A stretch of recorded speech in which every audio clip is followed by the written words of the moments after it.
Hi everyone. Welcome to another episode of Unpacking Possibility. I'm your host, Tracy Stein, as always. I'm so happy to be here with you.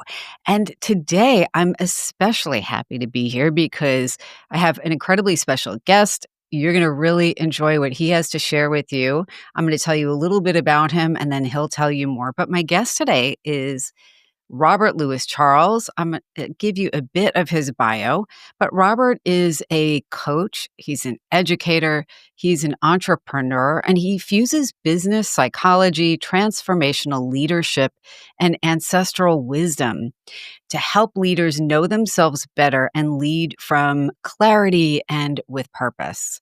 So, Robert is a family centered entrepreneur. He is also a spiritual guide.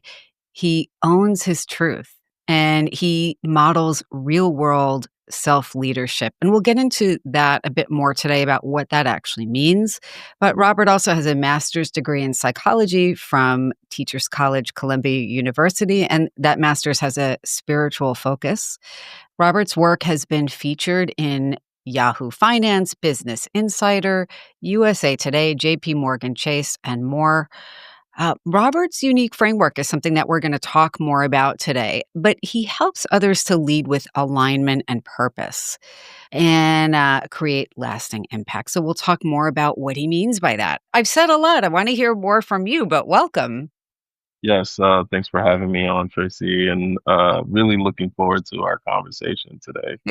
Uh, when I hear you read that bio, I'm like, oh man, Who's Robert. that? Yes, It's a lot to live up to. yes, and I imagine most people have that moment, because we don't often hear hear like our stories on a regular basis. So just taking that moment and taking that in, I appreciate that. I don't know how often I'm tracking that in such a way. It's totally true, and it doesn't even begin to capture who you are. We've known each other for some time now, and I've really been so impressed by your journey and all of the unique things you bring to your work. Because I'm going to say this, I always inject a little bit of humor because I can't help myself. Maybe I'm like there's a frustrated comedian trapped inside me somewhere, but like you almost can't throw a rock without hitting 1,000 coaches these days or Mm, speakers. So I think it is important for people to be able to understand what distinguishes somebody's work from everybody else's. yeah, And your work really is so different. Maybe a good place for us to start is just because I even find this helpful is if you could clarify, just briefly the difference between coaching and psychology and psychotherapy because you have a psychologically informed basis for teaching and leading and educating. sure. Thanks for that question, Tracy. I want to take us back to a brief moment in my professional journey that will be very telling and help me distinguish between the two. So before going into entrepreneurship full time, when I was working in a 9 to 5, so to speak, job in different places in nonprofit space and higher ed, what I found in those moments, leaders one on one, folks I was working with and partnering with on different projects, they would want my time outside of the work we were doing to problem solve, whether it was learning more about the workplace culture, understanding more about some of the interactions and interpersonal relationships they had. And what I found in those one on one moments is I was just asking targeted questions, trying to get a sense for more context and helping to get them to move past those blocks, those mental blocks, or even sometimes just the psychological sort of obstacle that they were working through internally. And what I mean by that is, maybe someone wants to go, they were looking for a promotion, but just didn't know how to have the conversation. They were nervous about asking for more money. Uh, and in their mind, there are these narratives that play out that we can't ask for the promotion if we haven't spent a certain X amount of time in a role. And so we would have conversations and talk through that. And these conversations wouldn't be more than 1 or 2 meetings. And in that moment, Tracy, after it began happening, not just in one organization that I worked for, every time I went to the next organization, I found that different leaders and folks all across the organization would want to leverage that one-on-one time with me.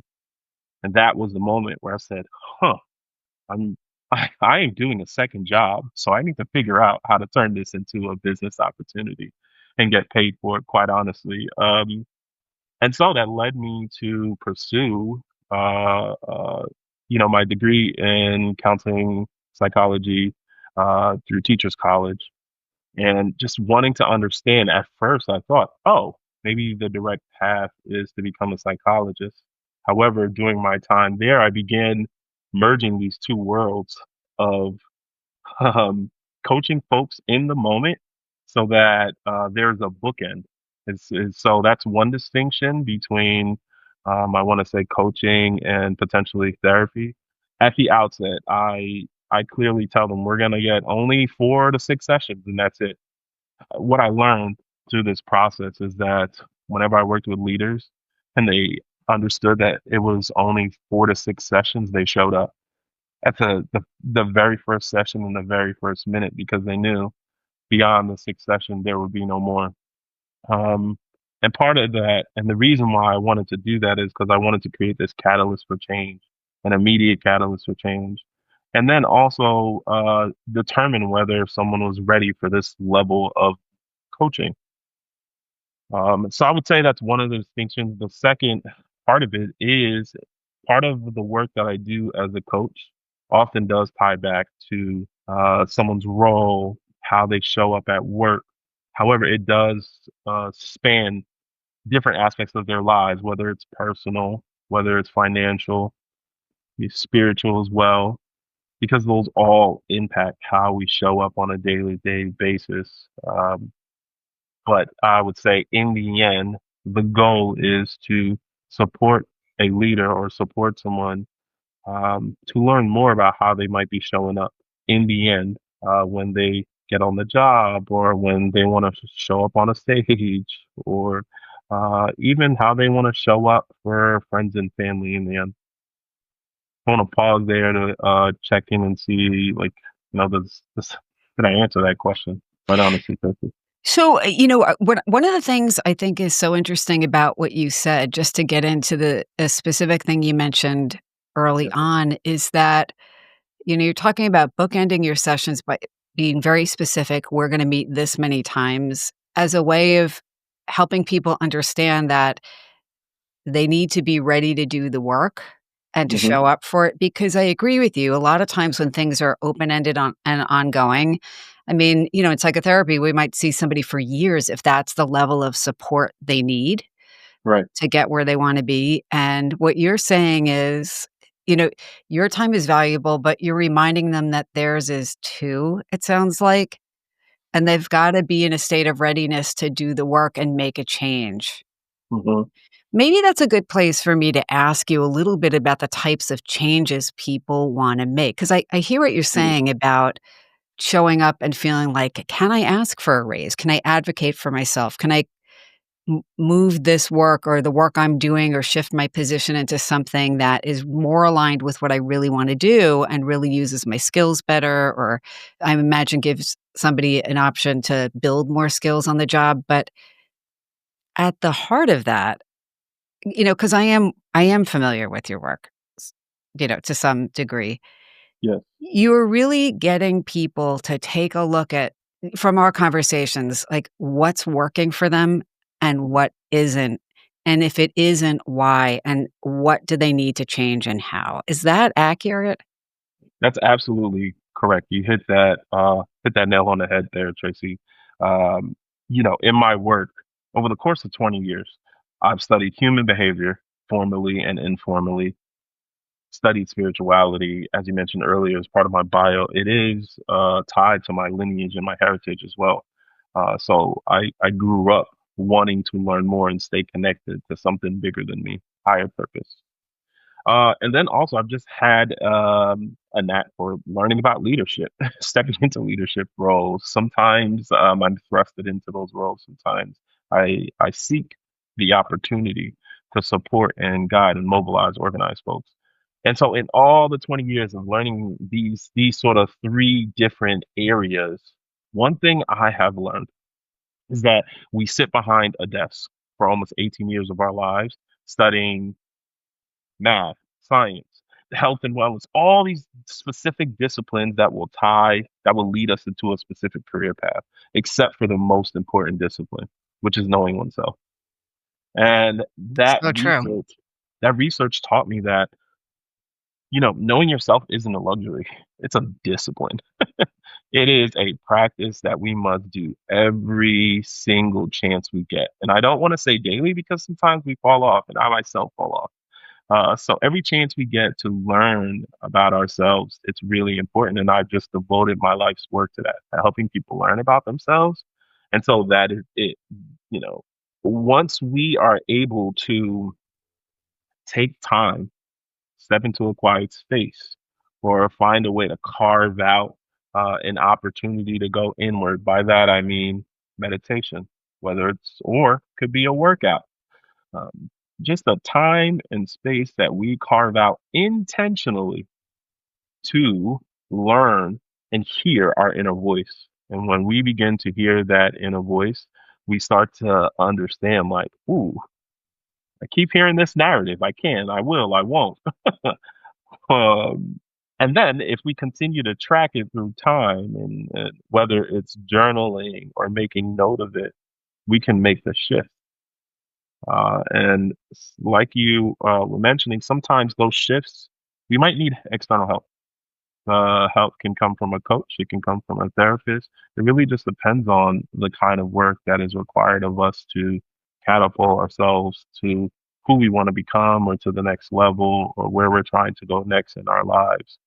Um, and so, after coaching hundreds of leaders through all walks of life, leaders, Tracy, who um, at the pinnacle or the height of their career, emerging leaders, leaders who have so much power, whether it's within an organization, at the snap of a finger can change someone's life, or leaders who have community, the power of community, and can mobilize a group and to create massive change from the ground up.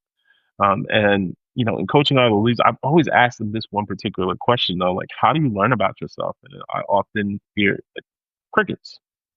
Like, well, no, they have no answer. And then I continue to probe and come to find out most people do have a practice. They just for self learning, but they just don't do it intentionally. And some of the practices are what I shared with you. The running, the meditation, the walking, the reading a book. I had one leader tell me every Saturday, because she's a coffee enthusiast, every Saturday she'd wake up and she'd take like an hour or so to prep her materials to make her coffee, sit by the window, and just take in every sip slowly. And she mentioned, like, hey, Robert, like during those moments, I begin to replay my week. And as I'm replaying my week, that helps me adjust for the following week. But what was so interesting, Tracy, she didn't associate that as a moment of learning about herself. And Hmm. it was just in that Excuse me. switch for her. Yeah, sure. Just that switch for her made it so that she turned that into an intentional practice, and then she was able to catapult her impact and make those shifts that she wanted to make. I think what you're saying is so important and it's so timely because as you're talking about it, and I'm thinking, it's almost like there are these two kind of divergent movements right Hmm. now that are both there's a strong pull, and one is actually a movement, and another is kind of, I don't want to say like a covert movement. That's not what I mean, but it's not, nobody's saying that's what it is, but I'll tell you what I mean. Okay. Like you were talking about wellness and the various practices. A lot of Mhm. people have tried meditation, whether or not it's a regular practice, but like you said, getting exercise and so forth. And there is this overt movement to how can we become more calm or more resilient in the face of stress or just or better people, more spiritual. And a lot of times these are all under this umbrella of wellness, which is very broad, but these contemplative or focused intention type of practices. But then there's also this thing that I wouldn't say is a movement in an overt way, but it's like we're bombarded with so much.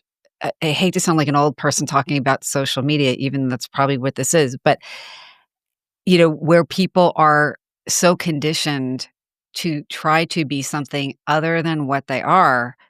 It's almost like you have to take what you actually are and put it in a box on a shelf in order to be TikTok fantastic or get somebody's attention for being, you know, whatever the trend is of the moment on Instagram or whatever. And that actually pulls us that pulls us into trying to be what we think other people want us to be, even other people we don't even know, in order to be okay or to do well or whatever. And then that's so at odds with what you're talking about, which is really just making the time to actually be aware of your thoughts, your feelings, your desires, your fears, and, how they're kind of running your life if we're not aware of them, and make intentional change. Like that when you're talking about your work, that's what I always think of.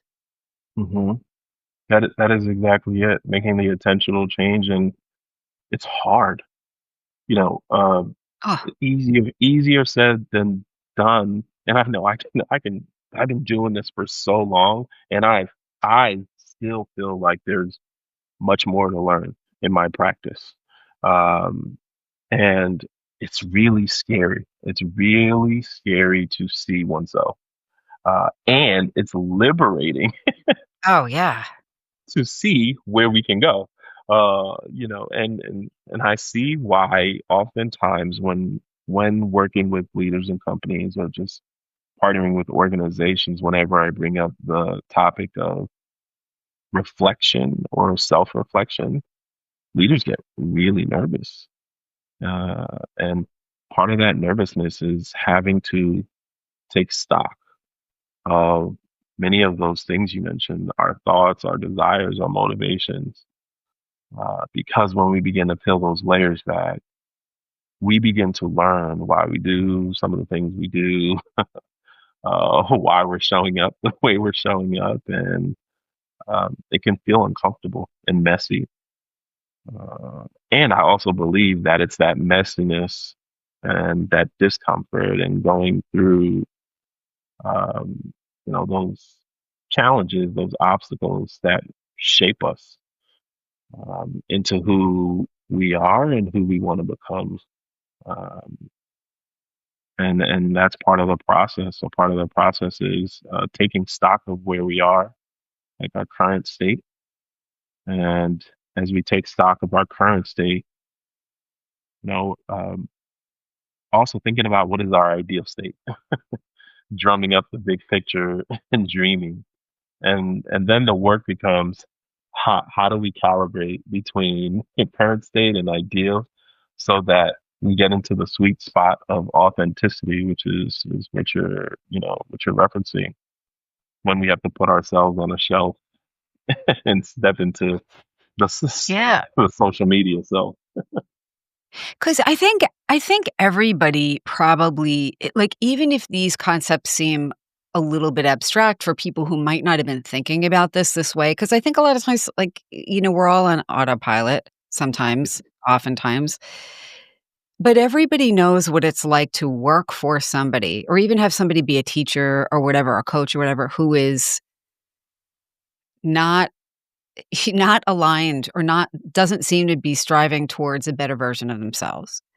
correct. um, or is so wrapped up in their own kind of head about stuff that they're not present with the people that they're working with or who are looking to them for leadership, or they are, I hate to say it, but disrespectful, Mm-hmm. right? Or they talk at the people who work for them rather Hmm. than rather than it being more interactive and again respectful. I'm not articulating that all that well, but I think I think people know what I'm talking about, like, having had the experience, and I'm imagining you being called in to places by leaders who know that something isn't working, but Hmm. maybe don't know exactly why it's not working, you know? Like, they know they want it to be better, but I'm wondering if that like, sometimes people don't even know how that would look. Is that Right. something you encounter? Yes, it is. From a consulting standpoint, what I like to say is we we identify the invisible and we translate it into insights and actions that leaders Great. can take. And so, yes, you're right. Because it's almost like when we're so close to a problem or we're so close to something, we have watch outs and blind spots, and so we can't see the full picture. And our work and my work with leaders within the organizations when they bring like that particular challenge comes up is simply pulling them out of that. And allowing them to have a bird's eye view and offering them the bird's eye view is just listening, stepping in, listening to them, uh, asking the questions that will create unlocks uh, to to help them further explore what they might be experiencing, and then listening to their people. And so because Yes. it's like a discovery process to learn and hear how people are feeling, how they're experiencing the culture, what they're gaining, what they need, and all that data becomes. If we organize it in a way that is useful, we can leverage it to create change. And embedded in this, because I know you, 'cause we've had these, coffee conversations, so I like, you're somebody who I think one of your many strengths is that you can take the feedback that honestly can be painful for any of us to hear, but especially for somebody who's in a position of power and wants things Hmm. to work and it's not working, and maybe you have been speaking like, gathering data with their awareness, of course, from employees about Yeah. what's working and about what isn't working and why. And I th and, when you talk about I know you talk a lot about self-awareness and the importance of that. Yeah. It is really hard for people to take in feedback that would enhance their self-awareness, but if when it's delivered in a way that is compassionate and clear, it's like, I think it gives people an opportunity to be able to survive the feedback and then do something constructive with it. And to me, that gets to your authenticity and teaching Hmm. people to be reflective without being defensive, which is not easy. Yes. Yes. I'm pausing because I can think about all the times that I've had to deliver hard, like just tough feedback to a leader, whether it's about themselves or about the organization they are leading. And, one of my anchors is to normalize that we as humans, we have layers and levels to us. And so entering into the conversation that way and naming that for them and acknowledging like, look, I too have my own layers and levels, and my role here is just to serve as a mirror to say, when you look into this mirror, do you like what you see? And if you don't, let's talk about why. And what do you like about what you see? And tell me more about that. Let's get curious.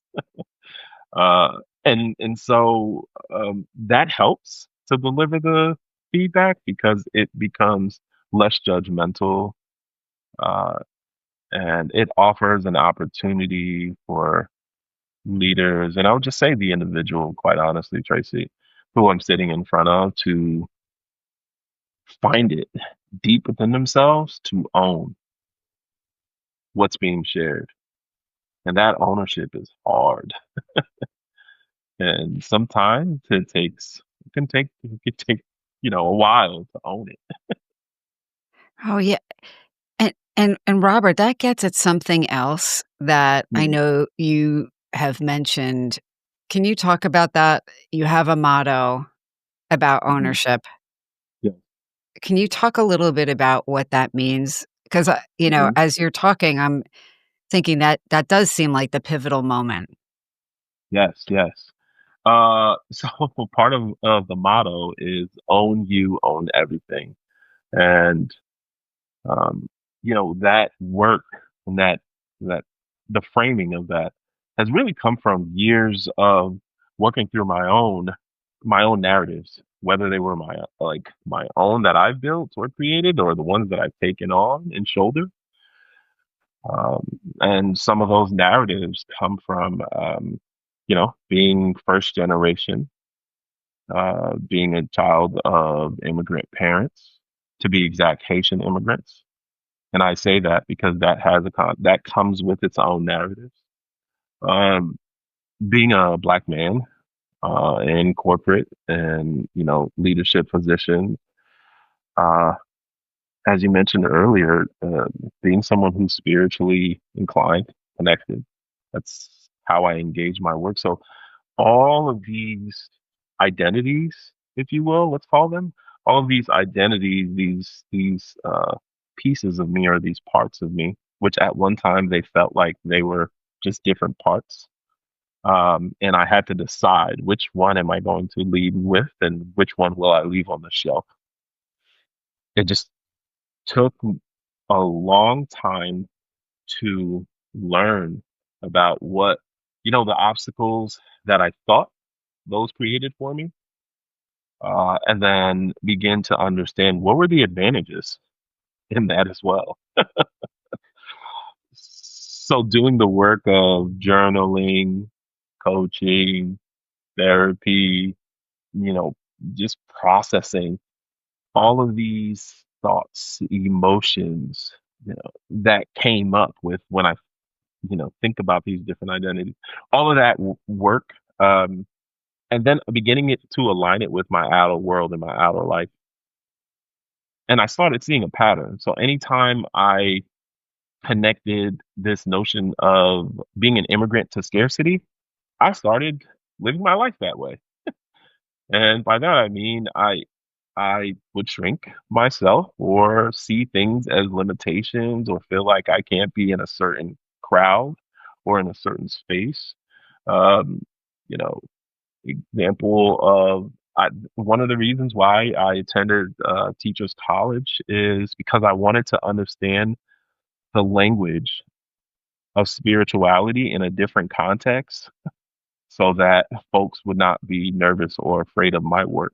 Because prior to that, you can't walk into a workplace and say, "Hey, I see the invisible," or "I'm a spiritual person," and my intuition is telling me this, but I have no data, right? Um, and so doing the work to move away from those limiting beliefs, those doubts, those fears about these different parts of my identity, and moving into a place of these parts of me have a tremendous advantage. So let me start seeing the connections and the advantages between all of these parts of me, and seeing it less of bring one to the space, leave the other on the show. I just bring all of me to it, and doing that work to have my inner world and my outer life speak to each other. It's like a dance, and that's why I spent 20 years learning about human behavior, because I was learning about myself, quite honestly. I mean, that's all of us, honestly, I think, who go do that kind of work and try and understand more about psychology and spirituality. I mean, and I think, you know what?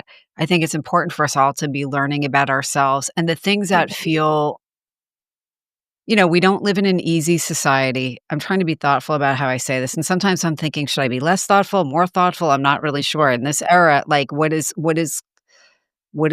called for? And I haven't learned to navigate that well yet. But we live in a world that is very hard. We live in a time that is extremely hard. We live in a time when people get pigeonholed or marginalized for a variety of reasons. So I just want to name that because, you know, I it is important for us to own what shapes our own inner and outer experience and what we bring to the table. And, our culture and our personal philosophies and to acknowledge also, I think, what about us makes our some of our inherent qualities that make things much harder to be alive in this time and in this place, right? Absolutely. And I wish I were more eloquent. Maybe that's the next life, I don't know. But, I think people understand what I'm saying is that it's not the same. I mean, I've had my own experiences of feeling like I won't be welcome in this or that space because of XYZ, or people won't be able to hear my message because of some other thing that, some preconceived idea about who I am when I walk into the room. And I think, I know you've mentioned the whole underestimated advantage, and that's part of, um, I think that's something you've just alluded to, but Yes. it's so funny. This story is, like, not even remotely comparable, but it keeps coming up every time we connect about this specific thing, and this is an anecdote I've told on the podcast before. I'm not afraid to go on a little tangent or just so you know, as everybody knows by now. Yeah. But Please I do. Please remember do. going to a high school reunion, like, 10 years ago, and, we always have these ideas about how people perceive us and what groups we are and aren't part of, and there's reality to that. Um, but then, every once in a while, somebody says something and it's like, "Holy cow," you know? Mhm, mhm, Um, and I remember this person that I had literally never had a class with and never had a conversation with. My high school wasn't huge, it was like 220 people in my class. But, this person who I didn't remember as particularly nice or friendly then, and I'm not trying to disparage somebody who at 18 maybe wasn't their best self. mhm. But the point of the story is this person, while I was talking to other people, just being polite, I didn't even wanna go to this thing, and Yeah. he came up and said, "Oh," I probably had had a few cocktails, and just said, "Well, you're kind of a sleeper, aren't you?" And I really probably looked like deer in the headlights because I thought, "I don't know what he means by that," and I this Mm, person, like, 40 years later almost or 35 years later coming up and making a point of saying that, and you could hear in the tone that it was intended to be wounding. mhm, I'm sure this person has all kinds of thoughts about all kinds of things and why we, to this day, still don't know each other. But the point is, I had to think about that, and I thought, yeah, like, I felt like an invisible person who wanted to be more invisible at that time in my life, and that's not a something that's unheard of for me.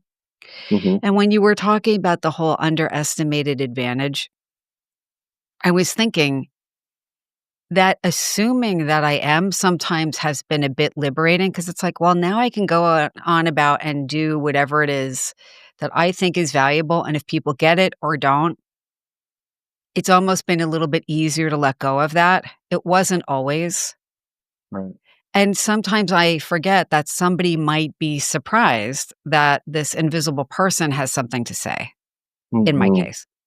Do you know what I'm saying? And in some spaces, I'm very visible, and in some spaces, I'm not visible, and in some spaces, I know that I'm walking in and somebody's gonna have all kinds of assumptions because this, that, and the other thing, and again, this is the world we live in, but, mhm. you know, I want you to know that I'm acknowledging that we don't all walk in carrying the same weight of those things with us, um, and I Mhm. think that's why it's more important than ever that you are using your voice and you are giving yourself permission to say, "Well, what is my truth?" And part of your truth is helping other people find that truth too, and their Yes, voice. yes. Um, Y yeah, yeah, I was gonna longest say that. tangent ever. No, no, not Again. no, I appreciate it, and,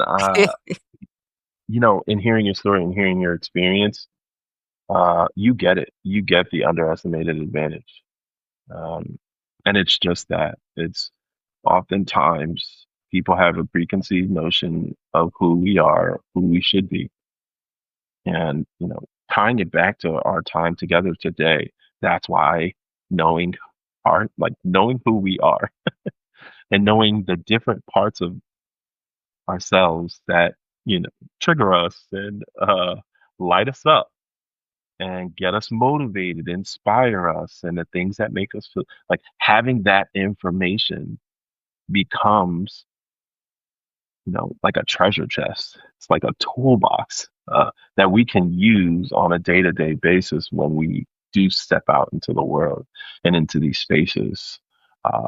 And, it takes me back to what you were saying earlier around putting pieces of ourselves on the shelf. And so without having that information, we are forced to leave ourselves behind and step into and play the role of those preconceived notions. Um, and, one of the things that I enjoyed most as I began thinking about, okay, what do I call this thing? The underestimated advantage on you on everything. What I appreciate about it is we all, at one point or another, have felt that feeling of being left out. Um, undervalued, overlooked. Not Or understood. yes, yes, yes. And if you've had that, if you felt that, whether it was on the job, with your friends, out in the world, and you have taken a moment to like acknowledge and receive that moment, and then begin to say, hmm, something about this is not aligning with like who I am at my core. And we can make a decision to, you know, keep covering up who we are or peel back the layers and let ourselves fly free. And that sort of uh, that moment, that decision point becomes the most critical decision find whenever working with any individual. That becomes a critical moment where they have to decide: Am I going to be me and be the best person I want to become, or am I going to stay in this place so I can be a part of that? I guess we call it the status quo. If that's still the term in this modern era. I think something you're making me think of as you talk about this too is that not everybody, because not everybody is, again, not everyone's carrying around equally weighty things Hmm. to handle. We Hmm. don't, it's just the way it is. Yep.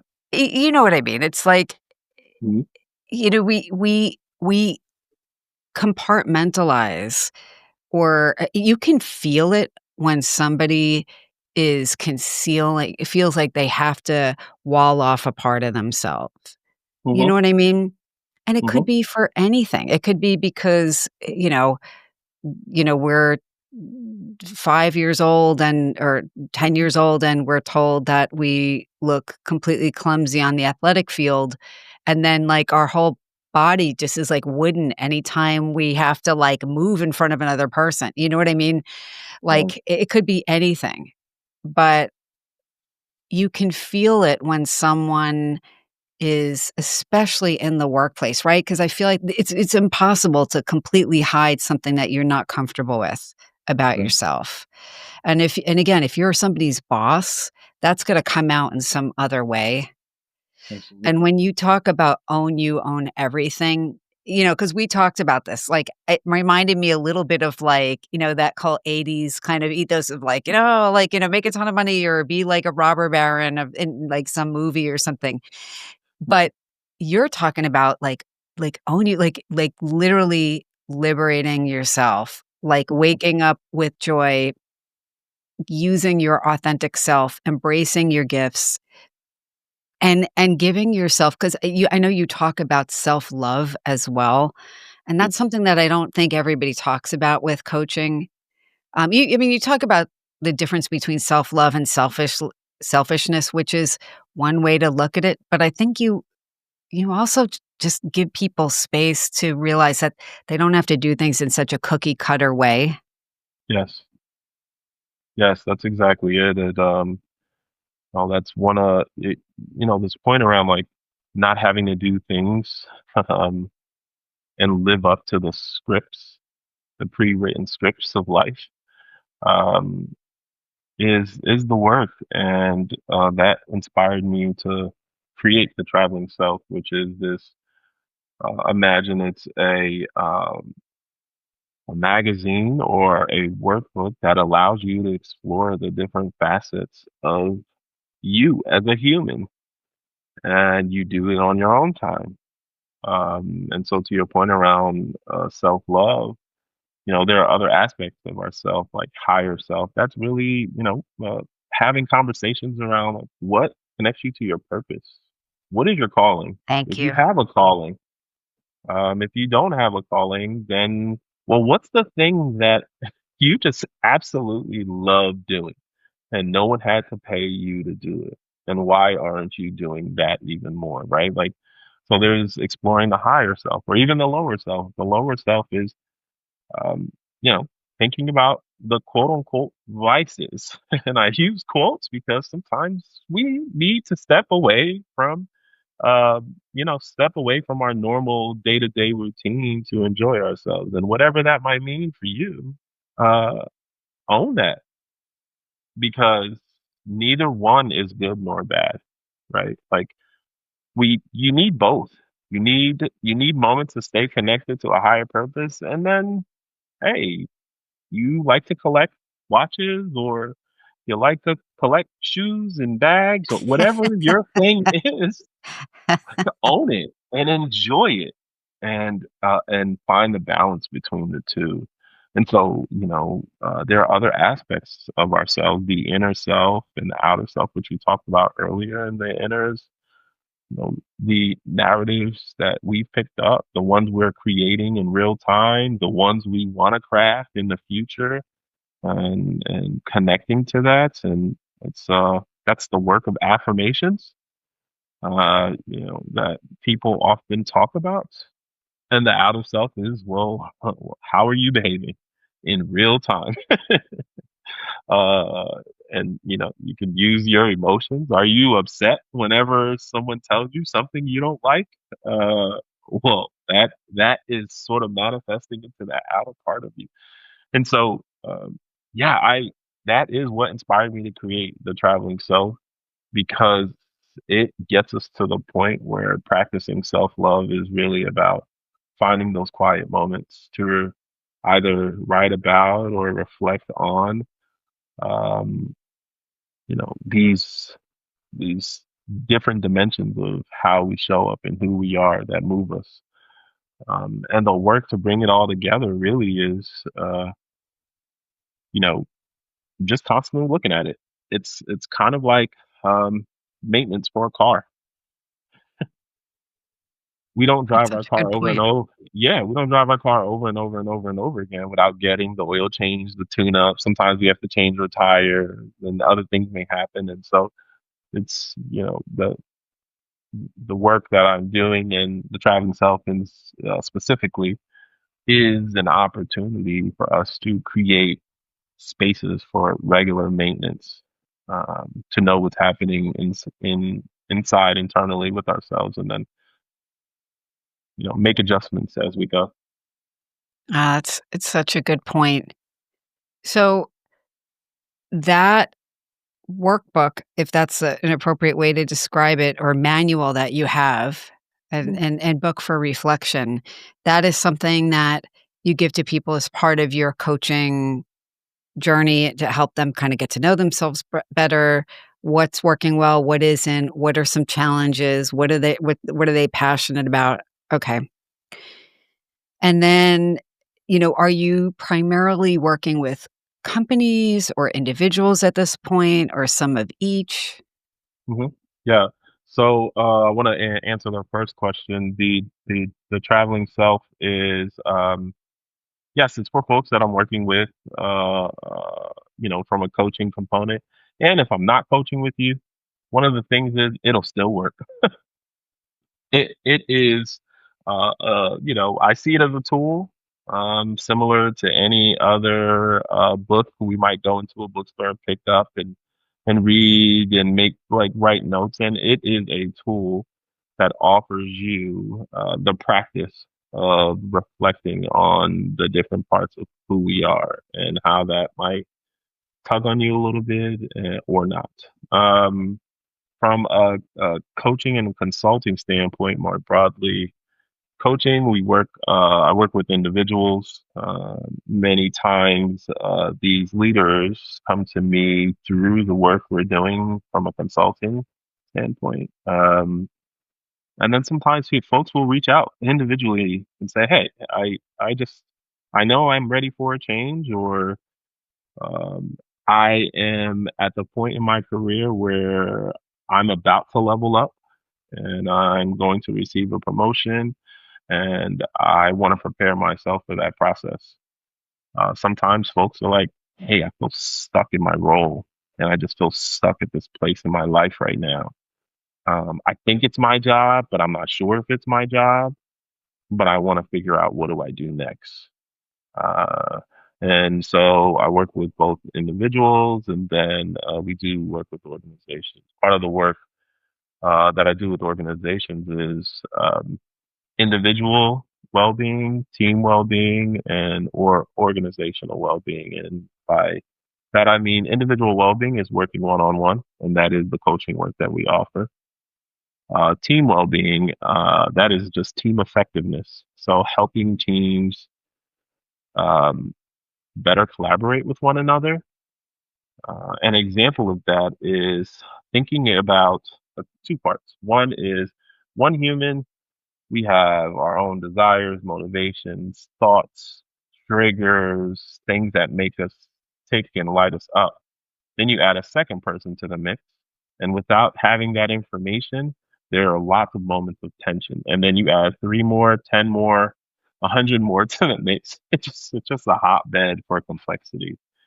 And our team well-being work, it focuses on, well, what's the information that you need to know when partnering with someone else sitting across from you, or partnering with someone else who lives across, you know, the country, and like how might you all find ways to um, not just collaborate but team to get to your end result. And the organizational well-being work focuses on strategic planning.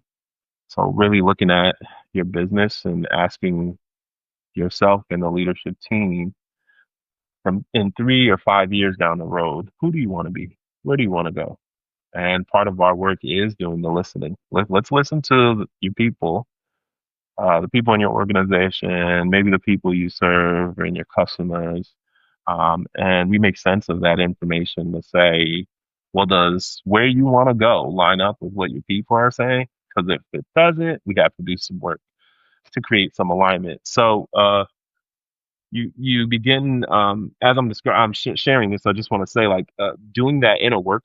I'm still doing it with businesses and organizations, and the process is similar in some regards. And so, um, from strategy to culture to leadership development, our work. And I had to wrap it up in a nice bow.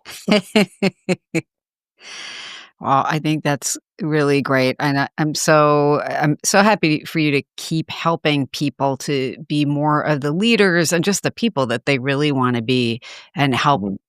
show and help with showing them that roadmap to help Yeah. them get there, and, create the clarity and the kind of, I think the confusion that we all sit with when we know something doesn't feel right, or like Mhm. it feels like you need a change, but you don't know what it is, at work or otherwise.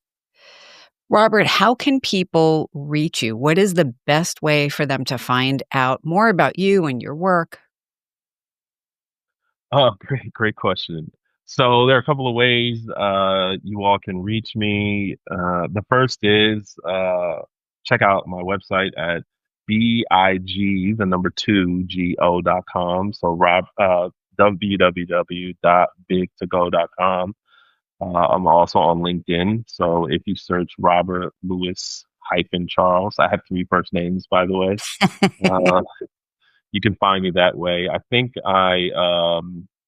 Yeah, I don't know if anyone else has that particular combo of three first names.